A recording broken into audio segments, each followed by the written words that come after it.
Katherine Ellis, welcome to the RMN podcast. How are you? I'm very good, thank you. How are you?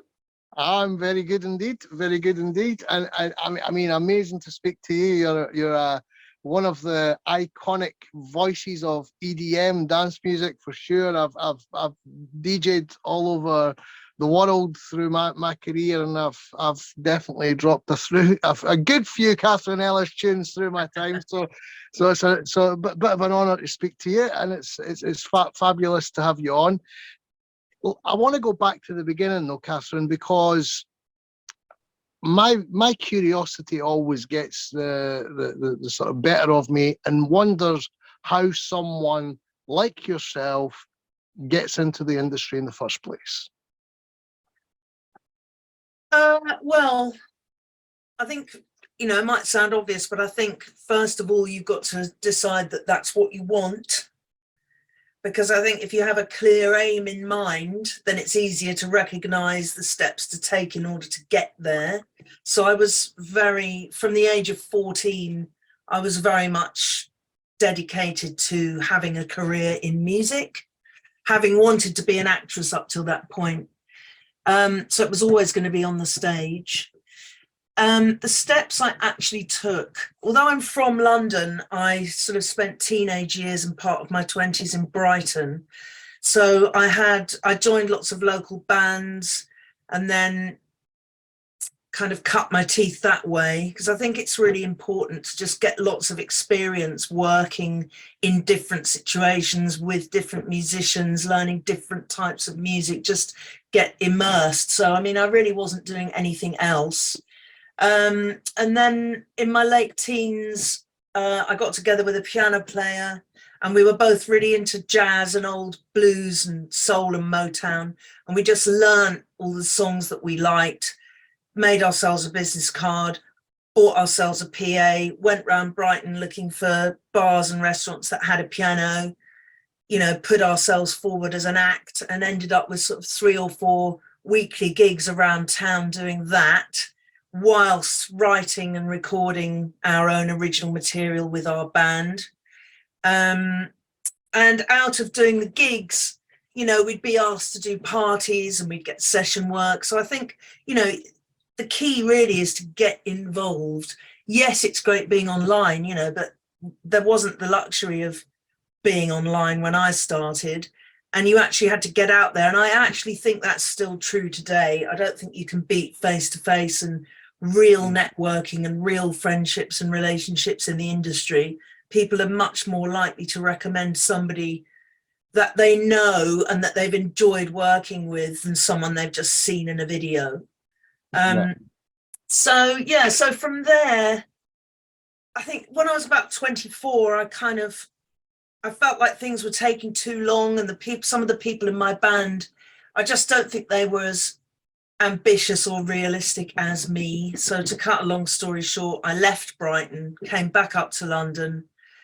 And, I really did leave everything. I left my boyfriend, my flat, my band, my work, just thought, that's it, I'm off.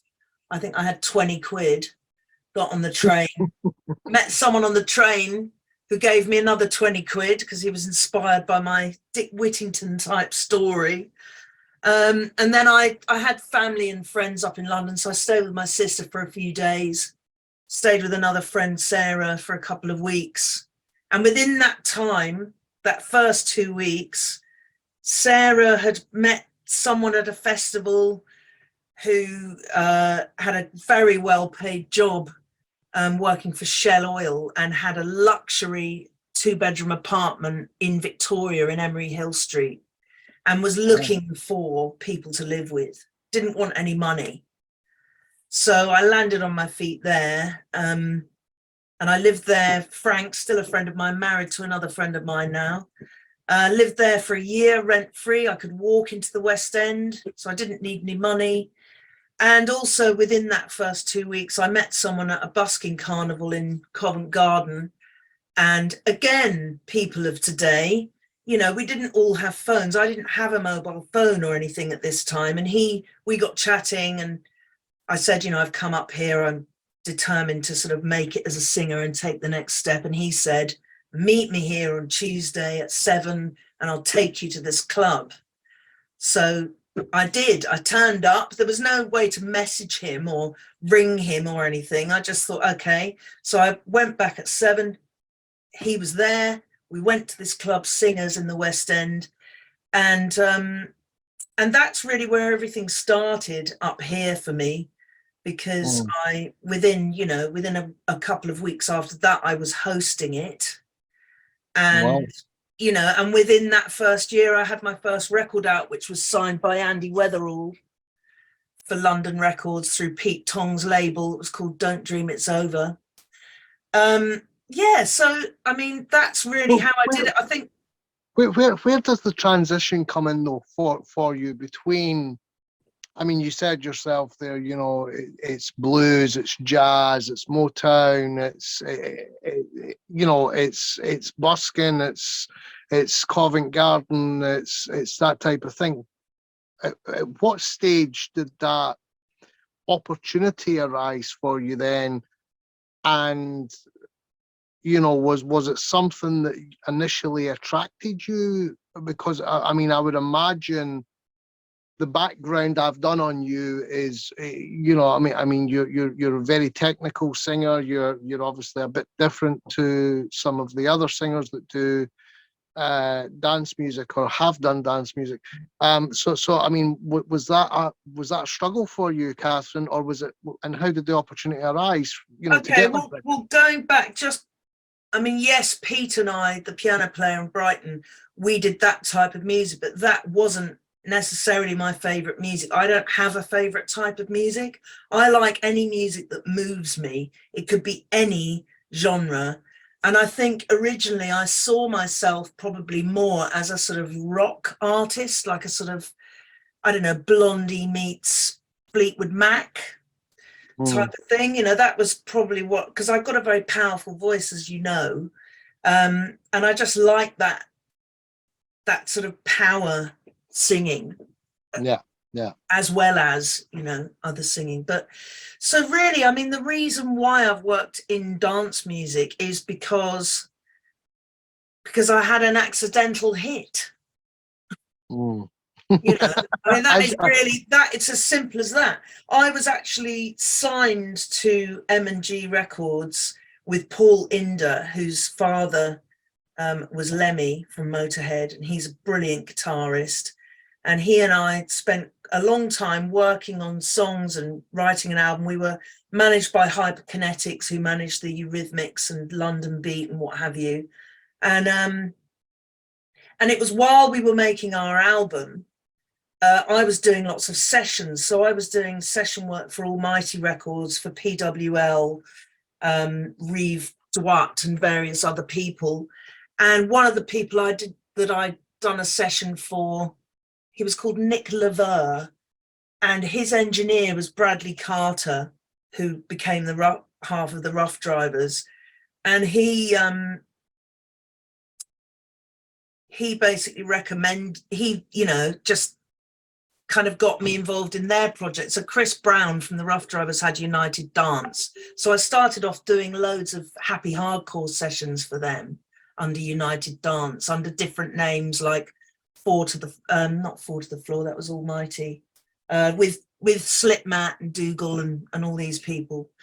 And one of the sessions that we did, Don't Stop, charted, and then Deeper Love charted.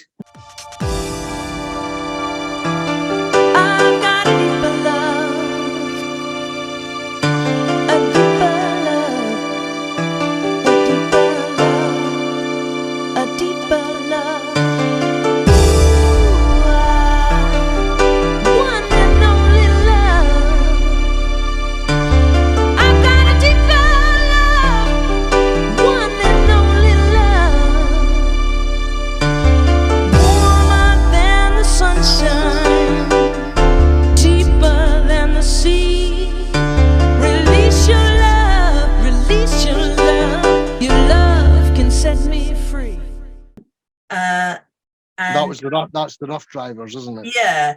At And the then we time, did yeah. Shame, which Radio 1 didn't really like, but they loved Dreaming. And Dreaming I co-wrote, the Spanish one. And, you know, I mean, that was my first sort of,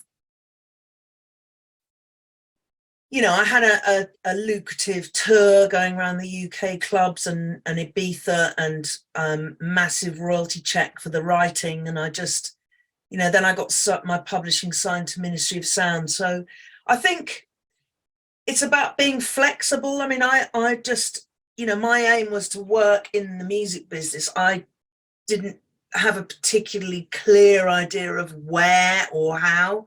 So I've been able to be flexible, you know. I mean, as you know, I've sung film music, I've done television ads, I used to do all the idents for Radio 1 and Capital. You know, I've done a lot of things within the industry. Yeah. Describe the moment, though. I mean, I've had a few hit records in my time, being lucky enough to do that. And, you know, for me, it was life-changing. But describe it. I mean, I suppose it's different for everybody. I mean, I worked with one particular group, and I would say it destroyed two of their lives because they didn't want the fame. They didn't want although they thought they did prior. When it happened, they hated it. They actually both went into deep into the church after and gave up music altogether, and you know, tried to hide from the industry altogether. How did it affect you? I mean, was it I suppose an exciting moment for you, or was it too busy for you to really kind of take in and enjoy? Or Well, I think in '96, there was a record called Whole Lot of Love by Goldbug, which was a cover of a Led Zeppelin song. And for some reason, they weren't working with their singer who was on the record. But through their drummer, who I knew, I auditioned to do their live work and got the job. So I actually sang the song live on Top of the Pops, even though it wasn't me on the record. And that for me was a real moment of triumph, because I mean, for those of you who don't know, you know, back in the day, in the olden days, there were only 2 or 3 channels on the television, and the main in fact 2 when I was growing up, and the main pop program was Top of the Pops. Coming up tonight, we have Michael Jackson's 3 nephews, 3 Teeth, Skunk Anansi, Coolio, and Upside Down. We also have this week's brand new #1 live in the studio, Babylon Zoo. But right now, it needs something that works. Goldberg. You need cooling. I'm not fooling, no. Say I'm gonna send you back to school, little boy. Way down inside. Can I get some love? I'm gonna give you my love. I'm gonna give you my love. Which was based on the charts. And there weren't loads of charts like there are now. It was based on the physical sales of records. And, you know, I'd just always from a little girl dreamt of being on Top of the Pops. And so to actually be on it, finally, you know, it was just amazing. I think I spent the whole day ringing people saying, guess where I am. So when I did Top of the Pops with the Rough Drivers, with my own song that I'd co-written, that was, you know, that was another level. It was like, okay, I really feel like I've really achieved something I set out to do now, because I'm on Top of the Pops, I'm in the top 10, and I'm singing live with something that I wrote. amazing. I mean, in terms of how did I deal with fame, I don't think I've ever had that kind of fame that needs dealing with, really. And I think the nice thing about dance music is that I haven't really been on tours that's taken me away for ages, because it tends to be the weekend. And also in '98, I met my husband. So we've been married 25 years this year. And, you know, I think that has helped me massively, because I am a very creative, emotional person, and left to my own devices, you know, I don't necessarily go to bed if I don't feel like it, or I forget to eat, things like that, which is quite common, I think. You know, if I'm really into something, I'm not going to stop because it's bedtime or because it's time to, you know, to do anything else. And what he's brilliant because he's just very, you know, he gets up early every day, he goes to the gym most days, he eats regular meals at 6 o'clock, he starts cooking dinner, you know. So, and although he's incredibly creative, he's an illustrator and photographer, and he's also been in bands, punk bands back in the day. So he's incredibly creative, but he has that real structure, which I lack. So I really think that has helped, you know, massively to keep me grounded, if you like, and keep me well. It's a big problem though, isn't it? I mean, when you look at I mean, when you were talking there, I'm thinking of all the late nights and in the studios and all the sort of, like you say, that lack of sleep or eating terribly, and you just kind of, you know, it's the creative mindset thing. And I have this serious issue where it's almost like a sleep apnea thing, where I go to bed, I'm tired, and I'll lie in bed and I'll start thinking of songs and I'll start thinking of melody lines, and I'll, you know, and then I'll have to get back up again. And I've suffered from that for years and years and years, and it really is a problem. I mean, I've got 3 kids, so it's you know, Dad, do you want to play in the morning? No, I don't. You know, and effectively, it's so that discipline. But I mean, I think, you know, I like this DNA of success as well, Katherine, and I think that the way you were describing yourself and the way you're talking about your thing is, there's a big part of that is that it's a kind of almost obsessional thing when you get into it, the creative thing, isn't it? And some people just don't have that naturally. Some people have to try and force the issue, and I've never seen really many people being very successful that don't have it naturally. I mean, if they're trying to force it, they don't have it. I mean, I did a thing with Edwin Starr years ago, and Edwin was like very obsessional. I mean, and yet successful. And, you know, he had the energy of a, you know, a 15-year-old or something, and you know, and he just kept singing and kept singing and kept singing, you know, and you know, we did we did 2 gigs with him after the studio, and I was going on to an under-18s thing, and it was like a rave thing, and I said, Edwin, I'm going to do this thing. He said, can I come with you? Didn't want to go to the hotel, wanted to come with me. He came with me, stood in the DJ box. It's really bang, bang, bang music. And he said, give me a radio mic. And he started singing. He wasn't getting paid for it. He wasn't booked. He wasn't advertised. It was nothing. He just wanted to be there. And he started singing all these kind of, and it was amazing, just the energy the guy had. But he was like that all the time, you know. And I think that was why, you know, that drive, shall we say, that successful drive that he had, a bit like yourself. I think that, you know, I mean, I looked at your records and how many records you've had out. We'll get into some of the other ones in a minute, but I mean, the amount of records you've made, you've not been sitting on your laurels, shall we say. No. And that, you know, and that's a tip of the iceberg to the amount of things I've actually done. Those are just the ones that have done well.